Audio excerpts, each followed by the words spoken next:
कहानी की शुरुआत होती है भविष्य के साउथ अफ्रीका से, जहां क्राइम इतना बढ़ चुका है कि पुलिस भी बेबस हो गई है।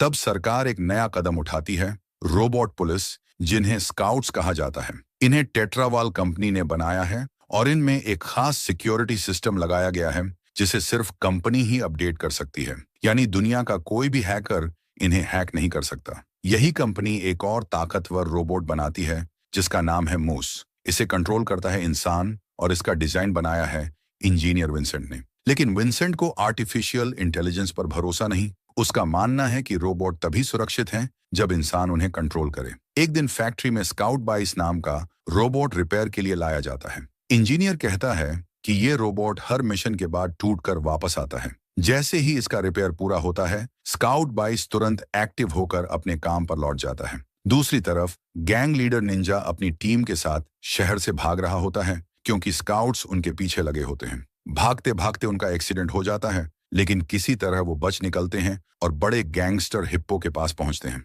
हिप्पो गुस्से में उनका सारा सामान और हथियार छीन लेता है और धमकी देता है कि अगर 7 दिन में 20 मिलियन नहीं लाए तो वो सबको मार डालेगा। अपनी बात पक्की करने के लिए वो निंजा के मुंह में बंदूक डालकर कसम खिलाता है और फिर गैंग के एक आदमी को गोली मार देता है। तभी कुछ ड्रॉइड्स उनकी लोकेशन पकड़ लेते हैं और स्काउट्स हेलीकॉप्टर से वहां पहुंच जाते हैं। हिप्पो और उसका गैंग गोलियों की बरसात शुरू कर देता है और धमाकेदार बम फेंकते हैं। इसी बीच स्काउट्स जमीन पर उतरकर फायरिंग शुरू कर देते हैं और कई गैंग मेंबर वहीं ढेर हो जाते हैं। 2 इंसानी पुलिस ऑफिसर भी लड़ाई में शामिल हो जाते हैं और स्काउट बाइस को ढाल बनाकर आगे बढ़ते हैं।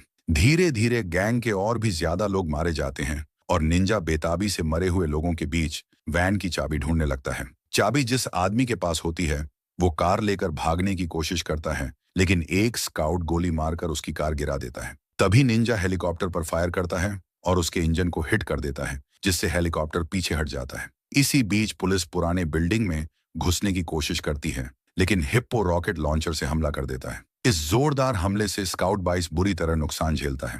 हिप्पो खिड़की से भाग जाता है और निंजा अपनी टीम के साथ वैन लेकर निकल पड़ता है। गैंग हार चुका होता है और इस पूरी रेड को न्यूज में सरकार और स्काउट्स की एक और जीत के रूप में दिखाया जाता है। सरकार तुरंत 100 और स्काउट्स बनाने का ऑर्डर दे देती है। वहीं दूसरी तरफ विंसेंट कंपनी की सीईओ मिशेल से शिकायत करता है कि वो उसके मूस प्रोजेक्ट का फंडिंग काट रही है, लेकिन मिशेल को मूस में कोई दिलचस्पी नहीं होती। इसी समय डियोनन को रिपेयर शॉप में बुलाया जाता है, जहां इंजीनियर स्काउट बाइस पर काम कर रहा होता है। अटैक में रोबोट की बैटरी उसके चेस्ट पीस से फ्यूज हो गई होती है, जिससे उसे ठीक करना नामुमकिन हो जाता है। डियोनन आदेश देता है कि उसके जो भी पार्ट काम के हैं उन्हें निकाल लो और बाकी हिस्सों को कबाड़ कर दो।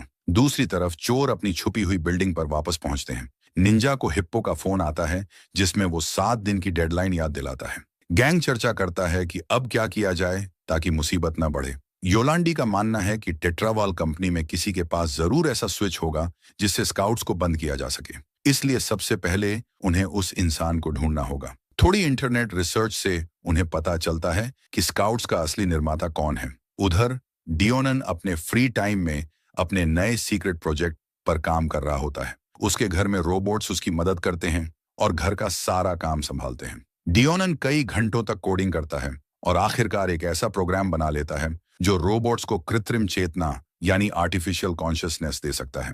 डियोनन को पूरा यकीन होता है कि अगर ये कामयाब हुआ तो रोबोट इंसानों से भी ज्यादा स्मार्ट बन जाएंगे, यहाँ तक कि वे म्यूजिक और पोएट्री भी लिख पाएंगे। उत्साह में भरा डियोन सीधे सीईओ मिशेल के पास पहुंचता है और उसे अपनी खोज दिखाता है, लेकिन मिशेल उसकी बातों को गंभीरता से नहीं लेती, क्योंकि कंपनी सिर्फ हथियार और सुरक्षा बनाने का बिजनेस करती है। वो टेस्टिंग की इजाजत देने से साफ मना कर देती है। निराश और गुस्से में डियोनन खुद ही रिस्क लेने का फैसला करता है। वो स्काउट बाइस, गार्ड की और कुछ जरूरी टूल्स वैन में छुपाकर फैक्ट्री से निकल जाता है। गार्ड्स उसे चेक नहीं करते क्योंकि उसकी पोस्ट ऊंची होती है, लेकिन कुछ ही दूरी पर उसकी वैन का रास्ता निंजा की गैंग रोक लेती है। वो लोग कांच तोड़कर डियोनन को बाहर खींचते हैं और बेहोश कर देते हैं। जब डियोनन होश में आता है तो खुद को गैंग के ठिकाने पर पाता है। निंजा उसे मारकर डराता है और कहता है कि उसे मिलकर काम करना होगा। डियोन समझाने की कोशिश करता है कि स्काउट्स हमेशा एक्टिव रहते हैं और उनका सॉफ्टवेयर ही उनकी सेफ्टी है, लेकिन निंजा उस पर भरोसा नहीं करता और बंदूक तान देता है।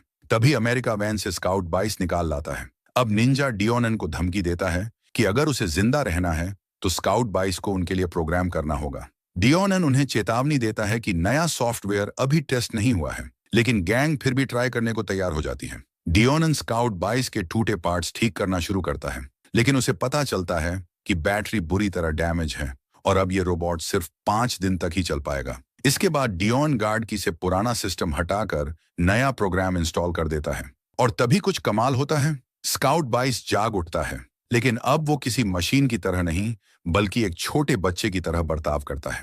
वो डरकर इंसानों से छुपने लगता है। निंजा की गुस्से भरी आवाज उसे और भी डरा देती है, इसीलिए बाकी लोग निंजा को वहां से हटा देते हैं। धीरे धीरे सब उसे प्यार से पुकारते हैं और आखिरकार वो बाहर आकर योलांडी का हाथ पकड़ लेता है। उसे डियोन की घड़ी भी बहुत पसंद आती है और जब डियोनन उसे घड़ी दे देता है तो रोबोट पहली बार बोलता है वॉच। डियोन रोबोट को खेलने के लिए एक खिलौना देता है ताकि वो बिजी रहे। इसी दौरान स्काउट 22 सबके नाम सीख लेता है। तभी योलांडी को लगता है कि ये रोबोट बिल्कुल एक खुश बच्चे जैसा है। वो हंसकर कहती है कि इसका नाम होगा चैप्पी। इसी बीच निंजा वापस आता है और गुस्से में चिल्लाता है क्योंकि उसे लगता है कि ये लोग चैप्पी को बच्चे की तरह पाल रहे हैं। वो डियोन को मारने की धमकी देकर बाहर निकाल देता है, लेकिन डियोन उसे समझाता है कि चैप्पी को ट्रेन करने के लिए उसका होना जरूरी है। आखिरकार निंजा मान जाता है और डियोन को अगले दिन लौटने की इजाजत देता है। वहीं टेट्रावाल कंपनी में विंसेंट को पता चलता है कि गार्ड की गायब है। सिस्टम चेक करने पर उसे पता चलता है कि अब ये की स्काउट 22 यानी चैप्पी में इंस्टॉल हो चुकी है। अगली सुबह डियोनन ऑफिस में बच्चों के सीखने की प्रोसेस पर रिसर्च कर रहा होता है। उसके चेहरे पर चोटें देख विंसेंट उससे गार्ड की मांगता है, जो असल में चैप्पी के अंदर होती है। डियोनन साफ कह देता है कि प्रोटोकॉल के हिसाब से वो इसे शेयर नहीं कर सकता। गुस्से में विंसेंट डियोनन को टेबल पर धक्का देकर बंदूक निकाल लेता है, लेकिन डियोनन के मना करने पर तुरंत हंसकर कहता है कि वो तो बस मजाक कर रहा था। शाम को विंसेंट देखता है कि डियोनन रोज से अलग रास्ते पर जा रहा है। शक होने पर वो उसका पीछा करता है। दूसरी तरफ चैप्पी गैंग के ठिकाने पर हर चीज को छूकर सीख रहा होता है। तभी निंजा उसे न्यूज देखते हुए पकड़ लेता है और कहता है कि उसे उनके लिए काम करना चाहिए। निंजा उसे बंदूक चलाना सिखाने की कोशिश करता है, लेकिन चैप्पी डर जाता है और गोली मिस कर देता है। गुस्से में निंजा उस पर चिल्लाने लगता है, लेकिन तभी योलांडी बीच में आकर उसे रोक देती है। वो कहती है कि पहले चैप्पी को बेसिक चीजें सिखानी होंगी। फिर योलांडी उसे अलग अलग चीजें दिखाकर उनके नाम सिखाने लगती है। चैप्पी उसे चौंका देता है जब वो पूरे वाक्य दोहराने लगता है। वो अमेरिका को उसके नाम से बुलाता है, लेकिन योलांडी को मम्मी कह देता है। अब अमेरिका भी चैप्पी को सिखाने लगता है, लेकिन वो उसे गालियां और धमकी वाले शब्द सिखाता है ताकि चैप्पी गैंगस्टर जैसा लगे। जब डियोनन वहां पहुंचता है तो चैप्पी की भाषा और हरकतें देखकर उसे बहुत दुख होता है। वो चैप्पी से वादा लेता है कि वो कभी कुछ गलत या गैर कानूनी काम नहीं करेगा। इसके बाद डियोनन उसे किताब पढ़ना और पेंटिंग जैसी एक्टिविटी सिखाता है ताकि उसका दिमाग तेज हो। तभी ये सब विंसेंट दूर से देख लेता है और उसे यकीन हो जाता है कि गार्ड की चैप्पी के अंदर है। वो चुपचाप वहां से निकल जाता है और अपने मन में नई साजिश बनाने लगता है। इधर चैप्पी पेंटिंग का अभ्यास करता है और कार की एक परफेक्ट ड्राइंग बनाकर सबको हैरान कर देता है। लेकिन तभी निंजा गुस्से में डियोन को जमीन पर गिरा देता है और मारने लगता है। वो तो बंदूक भी निकाल लेता है, लेकिन योलांडी बीच में आकर डियोन की जान बचा लेती है। डियोन वैन में बैठकर भाग जाता है। दूसरी तरफ निंजा और अमेरिका चैप्पी को तेजी से ट्रेन करने के लिए उसे एक गैंग के अड्डे पर छोड़ आते हैं। वहां गैंग वाले उस पर हमला करते हैं, लाठी, पाइप और यहां तक कि आग भी लगा देते हैं। लेकिन चैप्पी अपना वादा निभाता है और पलटकर कुछ नहीं करता, बस मौका मिलते ही भाग जाता है। रास्ते में चैप्पी थक कर बैठता है और एक कुत्ते को प्यार करता है। तभी विंसेंट और उसके लोग आकर उसे बंद कर देते हैं। होश आने पर विंसेंट उसका हाथ काट देता है और चाबी निकालकर कहता है, तू इंसान नहीं, बस तारों का ढेर है। लेकिन चैप्पी इस बार जोर लगाकर लड़ता है और ट्रक से कूदकर भाग निकलता है। गोलियों से टूटा फूटा चैप्पी बेस पर लौट आता है। योलांडी उसकी हालत देखकर निंजा पर गुस्सा करती है और तुरंत उसे संभालती है। अमेरिका नए पार्ट्स लगाकर चैप्पी को नया हाथ देता है।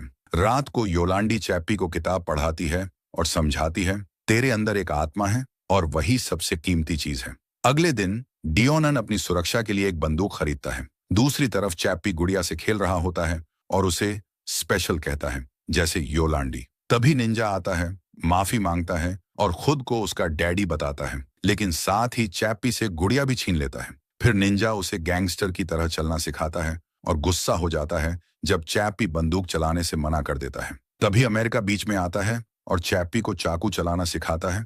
झूठ बोलकर कहता है कि इससे लोग बस सो जाते हैं। भोले चैप्पी को बात सच लगती है और फिर वो शूरिकेन और नंचक भी सीख लेता है। इसके बाद गैंग उसे नया पेंट और ज्वेलरी देकर असली गैंगस्टर जैसा बना देता है। कुछ देर बाद निंजा उसे कार चोरी करने ले जाता है और झूठ बोलता है कि सामने वाला आदमी चोर है।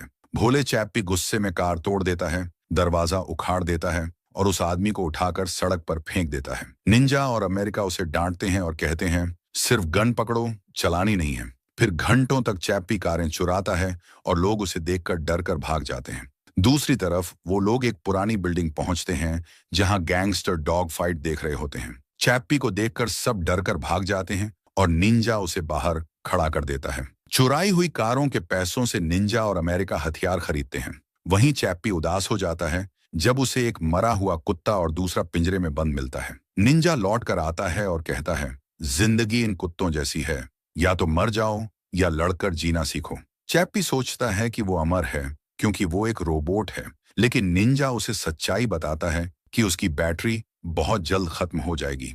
नया पावर सोर्स लाने के लिए उन्हें एक बड़ा डाका डालना होगा। चैप्पी मौत से डरता है, इसलिए मदद करने के लिए तैयार हो जाता है। शाम को जब वो बेस लौटते हैं तो डियोन पहले से मौजूद होता है। वो देखकर हैरान रह जाता है कि चैप्पी अब पूरा गैंगस्टर बन चुका है। लेकिन चैप्पी अब अपने क्रिएटर की इज्जत नहीं करता, क्योंकि उसे लगता है कि डियोनन ने जानबूझकर उसे छोटी जिंदगी दी, जो उसके लिए बहुत क्रूर है। दूसरी तरफ टेट्रावॉल की लैब में विंसेंट चुपके से गार्ड की का इस्तेमाल करता है और जेनेसिस नाम का खतरनाक फर्मवेयर सारे स्काउट्स में डाल देता है। ये अपडेट तुरंत पूरे देश के रोबोट्स को बंद कर देता है। जगह जगह हादसे होने लगते हैं, अपराधी जेल से भाग जाते हैं और पूरी सिटी में हाहाकार मच जाता है। इसी गड़बड़ में चैप्पी भी गिर पड़ता है। डियोनन उसे बचाने की कोशिश करता है, लेकिन तभी निंजा आ जाता है और गुस्से में उसे दोष देने लगता है। हालात बिगड़ते हैं और डियोनन अपनी बंदूक निकालकर निंजा को पीछे हटाता है। फिर चैप्पी को वैन में डालकर कंपनी की तरफ निकल पड़ता है। उधर हिप्पो को भी खबर मिलती है कि सारे स्काउट्स बंद हो गए हैं। वो ऐलान करता है, अब ये शहर मेरा है, और वाकई अपराधी खुलेआम सड़कों पर तबाही मचाने लगते हैं। आखिरी बचा हुआ स्काउट भी उनके सामने गिरता है और गुंडे उसे आग के हवाले कर देते हैं। पुलिस ऑफिस में इंसानी पुलिस वाले खुद हथियार उठाने की तैयारी करते हैं, लेकिन उनके पास असली अनुभव नहीं होता। दूसरी तरफ लैब में विंसेंट टीवी पर खबरें देखकर खुश होता है कि उसका प्लान काम कर गया। सबूत मिटाने के लिए वो जेनेसिस को डिलीट करना शुरू करता है, लेकिन तभी डियोनन एक बेहोश चैप्पी के साथ लैब में आ जाता है। विंसेंट छिप जाता है और डियोनन कंप्यूटर से चैप्पी को जोड़कर मालवेयर का वार्निंग देखता है। फिलहाल वो उसे क्वारंटीन करता है और पूरी तवज्जो सिर्फ चैप्पी को दोबारा चलाने पर लगाता है। लेकिन दूसरी स्क्रीन पर डिलीशन फेल हो चुका होता है। जब कुछ सेकंड बाद चैप्पी फिर से जागता है और सबसे बड़ी बात, उसकी पर्सनैलिटी बिल्कुल सही रहती है। डियोनन उसे लेकर बाहर निकलने ही वाला होता है कि तभी चैप्पी को लैब में रखा मूस नाम का विशाल रोबोट दिखाई देता है। डियोन बताता है कि ये मशीन इंसान के दिमाग से चलती है, एक खास हेलमेट पहनकर। पास में पड़े अधूरे स्काउट मॉडल को देखकर चैप्पी कहता है कि यही उसका नया शरीर होना चाहिए। लेकिन डियोन समझाता है कि चैप्पी सिर्फ डेटा नहीं है, उसके पास असली कॉन्शियसनेस है जिसे ऐसे ट्रांसफर करना नामुमकिन है। ये सारी बातें विंसेंट छिपकर सुन लेता है। गुस्से में चैप्पी डियोन पर भड़क जाता है और कह देता है कि वो उससे नफरत करता है। फिर मूस का हेलमेट चुराकर अकेले भाग जाता है। इधर पुलिस कंपनी बिल्डिंग को घेर लेती है और विंसेंट जल्दबाजी में अपना कंप्यूटर बंद कर निकल जाता है, लेकिन गार्ड की वहीं भूल जाता है। बाद में डियोनन सीईओ मिशेल से मिलता है। मिशेल उसे सख्त आदेश देती है कि इस गड़बड़ को तुरंत संभालो, वरना बड़ी मुसीबत होगी। दूसरी तरफ विंसेंट उसे मना लेता है कि मूस को इस्तेमाल करने का यही सही मौका है, लेकिन मिशेल साफ इनकार कर देती है। उधर गैंग के बेस में चैप्पी हेलमेट का टेस्ट करता है। पहले योलांडी पर ट्राई करता है और वो बिल्कुल ठीक काम करता है। फिर चैप्पी खुद अपनी चेतना को ट्रांसफर करने की कोशिश करता है, लेकिन कई बार फेल हो जाता है। आखिरकार वो सारे वीडियो गेम कंसोल्स को जोड़कर कंप्यूटर की पावर बढ़ाता है और इस बार उसका एसेंस स्क्रीन पर दिखाई देता है। अब चैप्पी को सिर्फ पैसों की जरूरत है ताकि उसे नया शरीर मिल सके। इसके लिए वो और गैंग एक बड़ा डाका डालने निकलते हैं। हाईवे पर एक आर्मर्ड ट्रक को रोककर चैप्पी चाकू से गार्ड्स पर हमला करता है, ये सोचकर कि वो उन्हें सिर्फ सुला रहा है। फिर कार का दरवाजा बम से उड़ाया जाता है और चैप्पी बाकी गार्ड्स को बाहर फेंककर सारा पैसा निकाल लेता है। ऊपर से हेलीकॉप्टर में बैठे रिपोर्टर्स इस पूरी वारदात को लाइव रिकॉर्ड कर लेते हैं। जब चैप्पी देखता है कि एक गार्ड मरने की हालत में है, सो नहीं रहा जैसा उसे सिखाया गया था, लेकिन इससे पहले कि वो सच समझ पाए, गैंग उसे वैन में खींचकर ले जाती है। दूसरी तरफ टेट्रावॉल ऑफिस में डियोन सिस्टम चेक करता है और पता चलता है कि जेनेसिस दरअसल विंसेंट के कंप्यूटर से डाली गई थी। वो सच सबके सामने लाने ही वाला होता है कि अचानक टीवी पर न्यूज चलती है जिसमें चैप्पी को चोरी और लोगों को मारते दिखाया जाता है। गुस्से और मायूसी में डियोनन वहां से निकल जाता है। तभी चालाक विंसेंट मिशेल को जाकर कहता है कि ये सब डियोनन ने किया है, उसी ने जेनेसिस अपलोड की और वही चैप्पी को सेंटिएंट रोबोट बनाया है। सबूत के तौर पर वो न्यूज दिखाता है। मिशेल तुरंत ग्रीन सिग्नल दे देती है। अब मूस को एक्टिवेट करने का वक्त है। विंसेंट हेलमेट पहनकर मूस से कनेक्ट होता है और उसे चैप्पी पर भेज देता है। इधर खबर सुनकर हिप्पो भी पागल हो जाता है और कहता है वो रोबोट मैं लूंगा। गैंग के बेस पर चैप्पी खुश होता है कि अब उसके पास नया शरीर खरीदने के लिए पैसा है। लेकिन निंजा सच्चाई बताता है, ये सब झूठ था, कोई नया बॉडी नहीं है। चैप्पी गुस्से में निंजा को पकड़कर जमीन पर पटक देता है। तभी डियोन वहां आता है और सबको चेतावनी देता है कि बहुत बड़ा खतरा आने वाला है। वो चैप्पी को एक खास हथियार दिखाता है जो सिर्फ रोबोट्स को नुकसान पहुंचा सकता है। अचानक हिप्पो और उसके गुंडे वहां धावा बोलते हैं। गोलियों की बौछार शुरू हो जाती है, लेकिन कुछ ही सेकंड में असली खतरा आ जाता है।